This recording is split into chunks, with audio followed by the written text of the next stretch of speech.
Hey everyone, hello, and be ready to hear my dogs bark because they are anxious around me and I think they're watching something out the window. So if they bark, I'm sorry, this is live, this is real. So some of you may or may not know, but I was on a spring break ski trip last week, except you can take the ski out of it because I didn't ski. I am not a skier. I've skied before. It does not thrill me. I am a person who loves their 2 feet on the ground, and that's what I did. So I went to museums, I did dog sledding, I did snowshoeing, I did coffee houses, I did a whole bunch of nothing except meet people, and I was a happy camper. But there's a reason why I bring this up, because I was with skiers, and I was with skiers who skied all day and expended a lot of energy. That's the part I don't like about me not skiing, because I love physical fitness. And I kind of felt like a slug in a way, but I walked everywhere. But there's a point to this video. I was with skiers who really expended a lot of energy and were famished when they came off the slopes. And I was wishing that I had some snacks to send up these ski runs with my son, because he tends to go for the things that are not as healthy, and when you're expending a lot of energy, you need to eat healthy. So I came up with this snack today. I'm so proud of myself. I sort of made this up. I took little bits from different recipes and I made them my own. Yay, because I'm not a cook, but I do love to eat things that are good for you. So what I came up with are these no-bake, what can I call them? They're just no-bake peanut butter honey snacks. And they just include 5 ingredients, I think. And those ingredients are honey and peanut butter. Now I typically go for the fat-free or low-fat peanut butter, but I didn't have any. And I've had this, I had this in here, and I thought I might as well use it. But what you do is you combine peanut butter and honey in a saucepan. Now remember, I made this up, so I didn't measure. So just go with the flow on this, but you put it in a pan and you melt it. I bet I probably put 3/4 to a 1/4 cup of peanut butter and about a 1/3 cup of honey. You melt it on your burner, and to that, in a bowl, I took some quick oats, and I took some protein powder. Now this is where I start making it up, because it's pretty easy to put oats, peanut butter, and honey together.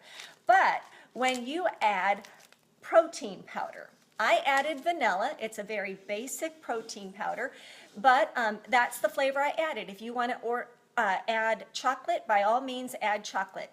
I don't like chocolate, surprise, surprise. I don't like anything chocolate really. So I added vanilla. But you mix your oatmeal and your vanilla protein, and then to that I added flaxseed.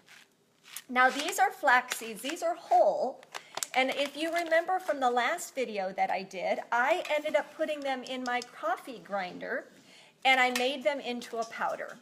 I would say I had about 1/3 cup of flaxseed, about 1.5 cups of oatmeal, and about 1/4 cup of protein powder. Mixed those all together, and into the melted peanut butter and honey it went. And I stirred those up until it was a consistency where I could take them in my hand and make them into little balls. And that is what I have. Now I froze these, and I don't want to take a bite of it right now because it's frozen and I'll break a tooth, but I did have some when I was done mixing, and they are awesome. Awesome. So I don't know the fat content, I don't know the sugar or the carb content, but what I can tell you that if you had the choice between a candy bar and these, you'd want to opt for these. I'm a person who I don't like the word diet, because I think that sets us up for the word or this thought of failure, but I do like things in moderation. Not always. I'm human, and sometimes I go off the grid and go crazy. But in general, I'm an in moderation person. So I'm not going to give you the fat content. I'm not going to give you the sugar or the carb content. I will say that these are a wonderful option for something that you might have a habit of picking something that's not so good for you. Here's just a little trivia fact. Did you know that flaxseed is wonderful for fiber, but did you know that flaxseed is an old grain that actually dates back to BC times? Wow. So I'm a little trivia nut. So I thought I'd throw that in there. But anyway, guys, that's my recipe. It's peanut butter, honey, oatmeal, protein powder, and flaxseed mixed up, stuck in the freezer to harden, and then taken out and ready to be enjoyed. Now I have some other recipes that I'm going to post on here in a couple of days. I can't wait. I'm kind of surprising myself because I don't like to cook, but I do like to cook things that are good for you. So anyway, that's it. If you've got some recipes that you want to share, please post below. I'd love to get your recipe. It takes the time away from me that I spend researching good for you recipes. So thanks for tuning in today. I can't wait to see your recipes.